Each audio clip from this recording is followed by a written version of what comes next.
मनोज जरांगे पाटील.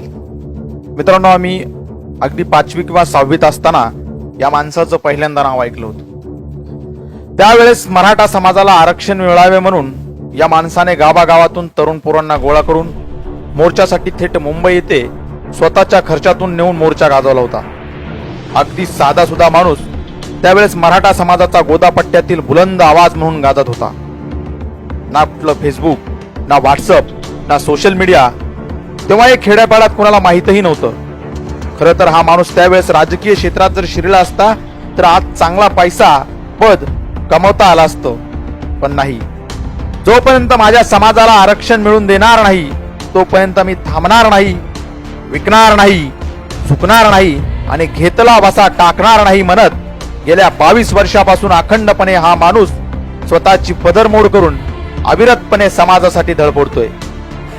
दिनांक 24 जुलै 2013 रोजी विभागीय आयुक्त कार्यालय औरंगाबाद येथे शिवबा संघटनेतर्फे मराठा आरक्षणासाठी काढलेला भव्य मोर्चा असेल, मग 2012 किंवा 13च्या दुष्काळामध्ये जायकवाडी मधून शेतकऱ्यांच्या पिकासाठी डाव्या कालव्यामधून पाणी सोडण्यात यावं यासाठी केलेलं आंदोलन असेल, किंवा म्हणतोय शेतकरी सारा करा शेतकऱ्यांचा सातबारा कोरा म्हणत जालोरा या गावी शेतकऱ्यांच्या बांधावर बसून शेतकरी कर्जमाफीसाठी केलेलं उपोषण असो, जालन्याला शिवपुत्र संभाजी महानाट्य आयोजना वेळी त्यांची घेतलेली मेहनत, झालेली त्यांची फरफड असो, किंवा साष्टी पिंपळगाव, वडी काळ्या, भांबेरीचं आंदोलन असो, किंवा कालचं शहागड आंदोलन असो, किंवा आता सुरू असलेलं आमरण उपोषण असो, हा माणूस कधीच मॅनेज झाला नाही, विकला नाही.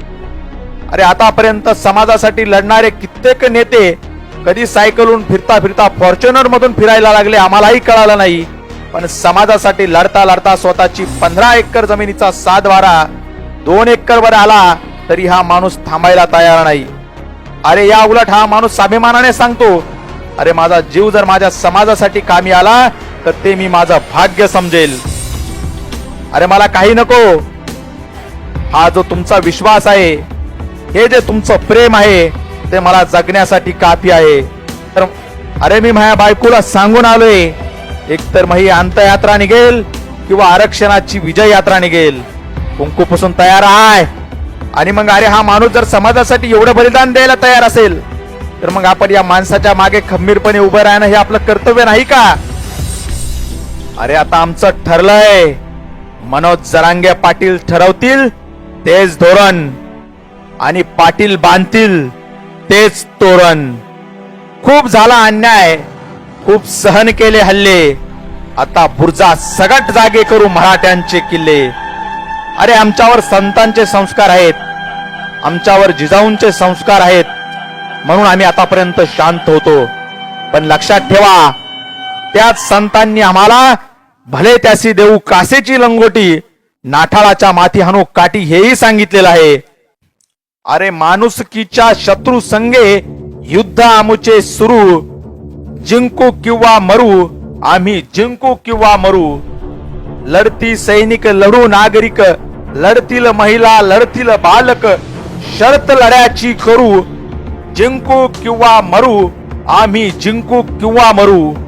देश आमुचा शिवरायांचा, झाशी वाल्या रणराणीचा, शिरतळ हाती धरू, शस्त्र घाता शस्त्राचं उत्तर, होईन देऊ एक तसूभर, मरू पुन्हा अवतरू, जिंकू किंवा मरू आम्ही, जिंकू किंवा मरू.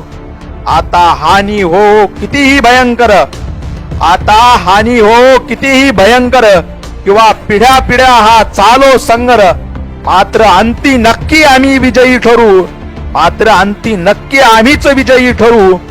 जिंकू किंवा मरू आम्ही, जिंकू किंवा मरू. एक मराठा लाख मराठा, एक मराठा लाख मराठा.